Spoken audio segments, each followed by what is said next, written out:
তো বন্ধুরা কেমন আছেন সবাই? আশা করি সবাই অনেক ভালো আছেন। তো বন্ধুরা, আজকে আপনাদের দেখাবো যে তামাকে আমরা কিভাবে পানি দেই এবং কি কি সার তামাকে ব্যবহার করি। তো তামাকে আমরা হচ্ছে যে প্রথম সার মিক্সিং করে আমরা কিছু পানি তামাকে গাছের উপরে দিব। তো এটা কি কি সার দিব, কতটুকু পরিমাণ দিব, কতটুকু জমিতে কতটুকু দিব, সবকিছু এ টু জেড ডিটেলস আপনাদের দেখাবো এবং কিভাবে আমরা এটা করে থাকি সবকিছু এটি জেড আমরা কিন্তু দেখাবো, যে পানি দেওয়া থেকে শুরু করে এই সার মিক্সিং করা থেকে শুরু করে কি কি সার ইউজ করতেছি, কতটুকু ইউজ করতেছি, সবকিছু আমি দেখাবো। তো এখানে আমরা ইউরিয়া সার এবং পটাশ বা পটাশিয়াম যেটাকে বলা হয়, তো নাইট্রোজেন এবং পটাশিয়াম সার এখানে মিক্সিং করতেছি। তো এইখানে আমরা মোটামুটি হচ্ছে যে ৪৫ শতক হচ্ছে জমিতে আমরা সার প্রয়োগ করবো, অর্থাৎ এটাকে আমরা আমাদের এলাকার ভাষায় বলে তামাকের মধ্যে চা খাওয়ানো আর কি। অল্প একটু করে জল তামাকের মাথায় প্রতিটা গাছে আমরা দিই। তো এখানে হচ্ছে যে পটাশিয়াম আছে হচ্ছে 10 কেজি, এবং ইউরিয়া আছে এখানে 15 কেজি। দেন আমরা হচ্ছে যে পটাশ, ফসফেট যেটাকে বলা হয়, যে ফসফেটটা কিন্তু আমরা একটা বড় একটা গামলাতে এটা মিক্সিং করা আছে। গতকালকে আমরা এটা পানি দিয়ে ভিজিয়ে রাখছি। তো সেটাও আমি দেখাবো। এখন আগে ভালোভাবে আহ, ইউরিয়া সারটা আগে মিক্সিং করে নিই। মিক্সিং করে নেওয়ার পর কিন্তু তারপরে আমরা হচ্ছে যে আমরা গতকালকে যে ফসফেট সারটা মিক্সিং করে রাখছি, সেই সারটা কিরকম মিক্সিং হলো সেটা দেখবো, এবং সাথে আমরা কিছু পরিমাণ থিওভিট দিব কিন্তু। তো আমার মিক্সিং করা হয়ে গেছে, এখন এটা প্যাকিং করতেছি আমার তামাক বাড়িতে নিয়ে যাওয়ার জন্য। তো তামাক বাড়িতে আমরা কিভাবে সার প্রয়োগ করি প্রথমবার, সেটা এখানে আমি দেখাচ্ছি। তো এটা সবকিছু হয়ে যাওয়ার পর এই যে আমি গতকালকে পানিতে ফসফেট সার কিন্তু ভিজাই রাখছিলাম। তারপরে এখন এর মধ্যে আমি কিছু থিওভিট দিয়ে রাখতেছি। আপনারা চাইলে কিন্তু এই দেড় বিঘাতে কিছু পরিমাণ থিওভিট দিতে পারেন। আমি গতকালকে কিছু পরিমাণ থিওভিট দিয়ে দিয়েছি এবং আজকে কিছু থিওভিট দিয়ে দিলাম। এবং আপনারা চাইলে কিন্তু এই থিওভিটটা কিছু, অর্থাৎ বিঘা প্রতি কিছু পরিমাণ ইউজ করতে পারেন, 100-150 গ্রাম অল্প পরিমাণ ইউজ করতে পারেন, কারণ হচ্ছে যে এটা গাছের উর্বরতা শক্তি আরো বাড়াই দেয়। তো চাইলে কিন্তু আপনারা এটা ইউজ করতে পারেন।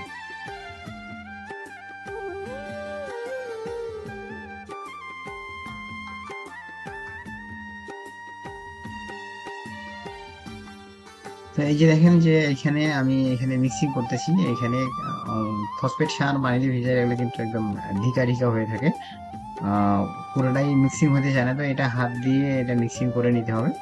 আমরা যখন তামাক বাড়িতে নিয়ে যাব তখন কিন্তু আমরা এটা হাত দিয়ে ভালোভাবে মিক্সিং করে তারপরে আমরা পানির সাথে ইউরিয়া, পটাশ এবং এই ফসফেট সারটা কিন্তু মিক্সিং করে আমরা দিয়ে দিব। তো আপনারা একটু ওয়েট করেন, দেখেন যে এখানে আমরা সব এই যে বড় বড় এখানে ডেক্সি আমাদের এলাকায় বলে, আপনাদের এলাকায় কি বলে অবশ্যই আপনারা কমেন্ট করে যাবেন। বড় বড় যেটা ডেক্সি আমরা বলি, এটাকে হান্ডার অনেকে বলে থাকে। তো আমাদের এলাকার ভাষায় এটাকে আমরা ডেক্সি বলি। আপনাদের যেখান থেকে দেখতেছেন অবশ্যই কমেন্ট করে জানাবেন আপনাদের এলাকায় এগুলোকে কি বলা হয়। তো আমাদের দেখেন যে ঘাড়ে আমাদেরকে কিন্তু এগুলা জল পানি নিয়ে আসতে হবে ঘাড়ে করে। তো এইখানে দেখতেছেন যে আমরা এই যে দুইটা দেখতেছেন, এটাকে আমরা চাঙ্গারি বলি আমাদের রংপুরের ভাষায়। চাঙ্গারি এবং বাঙ্কুয়া বলা হয়। আপনাদের নিজস্ব এলাকার এগুলার নাম কি অবশ্যই কমেন্ট সেকশনে কমেন্ট করে জানাবেন। তো এগুলা নিয়ে আমরা সাজাই নেওয়ার পর আমরা ডাইরেক্টলি জমিতে চলে যাব।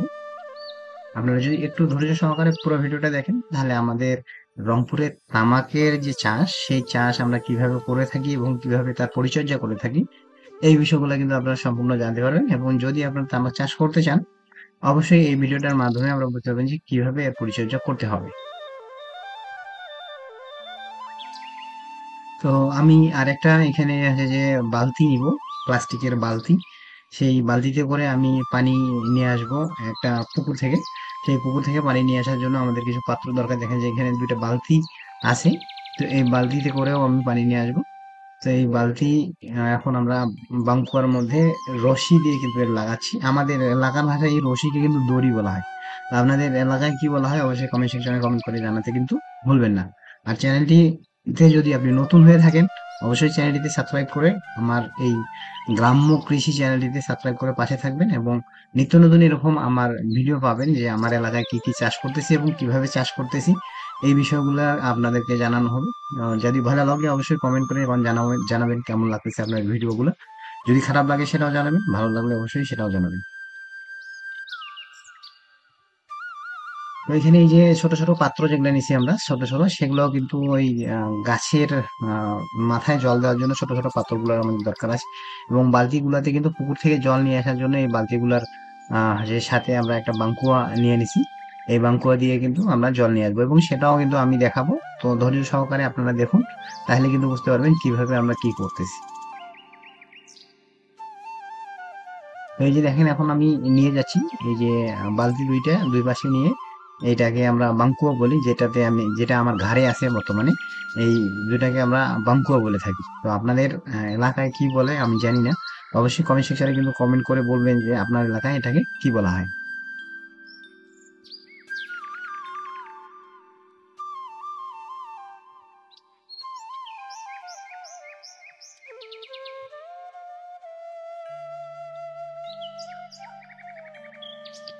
এই যে বালতি, আমি আরো একটা বালতি নিলাম এক্সট্রা, কারণ এখানে অনেকগুলা জিনিস আছে যার কারণে রাখার জন্য বালতিটা দরকার আছে।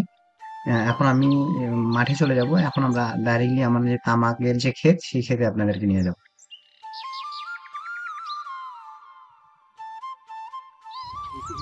তো এই যে আমরা তামাক বাড়িতে চলে আসছি, কিন্তু এই যে তামাক বাড়িতে আসার পরে দেখেন যে যেটা আমরা ফসফেট সারটা যেটা পানিতে গতকালকে মিক্সিং করে রাখছি, সেটা কিন্তু এখন আমি হাত দিয়ে এটা মিক্সিং করে নিচ্ছি, যাতে যাতে করে এটা ভালোভাবে আমরা পরিমাণ মতো দিতে পারি। তো এটা আমরা প্রতিটা তামাকের গাছে কিন্তু একটু একটু করে পানি দিব, যেটা আমাদের এলাকার ভাষায় যে তামাকে চা খাওয়াচ্ছি এটা বলা হয়। তো সবাই যারা নিত্য প্রতিদিন যারা চা খান সেরকমই আর কি, তামাকের গাছে চা খাওয়াচ্ছি আর কি, এরকম বলা হয়। তো আমাদের রংপুরেই কিন্তু ম্যাক্সিমাম তামাকের আবাদ কিন্তু আমাদের উত্তরবঙ্গের রংপুরেই করে থাকে। তো রংপুরেই কিন্তু এই তামাকটা তিন চার প্রকার তামাক আবাদ করা হয়, একটা যে জাতি তামাক।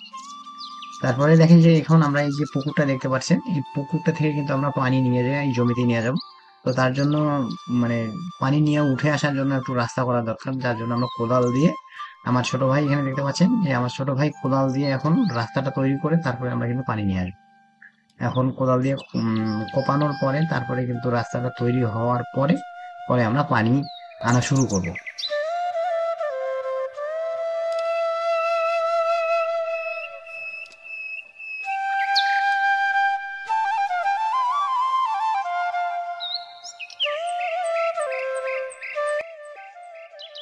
নিচে থেকে উপরে নিয়ে আসবো, কারণ হচ্ছে নিচে থেকে উপরে পানি নিয়ে ঘাড়ে করে আসা অনেকটাই কষ্টসাধ্য। আপনারা জানেন যে আহ, শারীরিক যে শক্তিটা, এখানে অনেক শক্তির দরকার হয় উপর থেকে নিচে আসা। তো তার জন্য কিন্তু রাস্তাটা ভালো করে নিচ্ছি, যাতে পিছলে আবার পড়ে না যাই। তো দেখেন যে আমি এখন কিন্তু বালতি নিয়ে কিন্তু আমি এই যে পুকুরে নামলাম, এই পুকুর থেকে এখন পানি নিচ্ছি। তো এই পানি নিয়ে কিন্তু আমি এখন আমার তামাক খেতে নিয়ে যাবো এই পানি, এবং এভাবেই কিন্তু আমরা আজকে এই পানি প্রতিটা গাছের গোড়ায় কিন্তু পানি দিব। এবং আমাদের এলাকায় কিন্তু এইভাবেই সবাই, অর্থাৎ যতগুলো তামাক আবাদ করে সবাই এরকম ভাবেই আমাদের তামাকের গোড়ায় পানি দেয়। এবং এইটা হচ্ছে তামাক লাগানোর প্রায় 1 মাস থেকে 1 মাসের মতো সময়, 1 মাস পরে আমরা এটা তামাকের গাছে আমরা পানি দিচ্ছি। তো দেখেন যে আমার ক্ষেত একটু দূরে, 1-2 মিনিট লাগবে যেতে। তো আপনারা দেখতে থাকেন যে আমি কিন্তু এই যে পানি নিয়ে যাচ্ছি, এভাবেই আমাদের এলাকায় কিন্তু বালতি এবং সাথে বাঙ্কুয়া দিয়ে কিন্তু আমরা পানি নিয়ে, পুকুর থেকে পানি নিয়ে এই যে আমরা এখন তামাক খেতে দেখতে পাচ্ছেন, যে তামাক খেতে আমরা কিন্তু এখন এই যে এই ছোট ছোট পাত্রগুলোর মাধ্যমে তামাকের প্রতিটা গাছে একটু একটু করে পানি দিচ্ছি। তো এভাবেই আমাদের এলাকায় কিন্তু পানি দেওয়া হয়। তো আপনারা যদি তামাক আবাদ করে থাকেন, কিভাবে পানি দেন এবং কিভাবে তামাকের গাছে প্রথম সার দেন, দেখেন যে আমি তামাকের গাছে এই যে একটু একটু করে কিন্তু পানি দিচ্ছি, এবং সবগুলা গাছে এরকম যতগুলো গাছে সবগুলাতেই একটু একটু করে কিন্তু পানি এভাবে আমরা দিয়ে, তারপরে পরবর্তীতে যখন তামাকের গাছ আরো বড় হবে তখন এগুলোর আগাল ছুড়ে দেওয়া হবে আর কি। তো এই ছিল আজকে পুরা যে ভিডিওটা, এই ভিডিওটা যে কিভাবে আপনারা তামাকের গাছে পানি ব্যবহার করবেন, এটা আমাদের এলাকায় এভাবে দিয়ে থাকি। আপনাদের এলাকায় আপনারা যদি তামাক আবাদ করেন, সেক্ষেত্রে কিভাবে আপনারা করেন অবশ্যই কমেন্ট সেকশনে কমেন্ট করে জানাবেন। ভিডিওটা যদি ভালো লাগে অবশ্যই আমার চ্যানেলটি সাবস্ক্রাইব করে পাশে থাকবেন। ধন্যবাদ সবাইকে। ভালো থাকবেন, সুস্থ থাকবেন।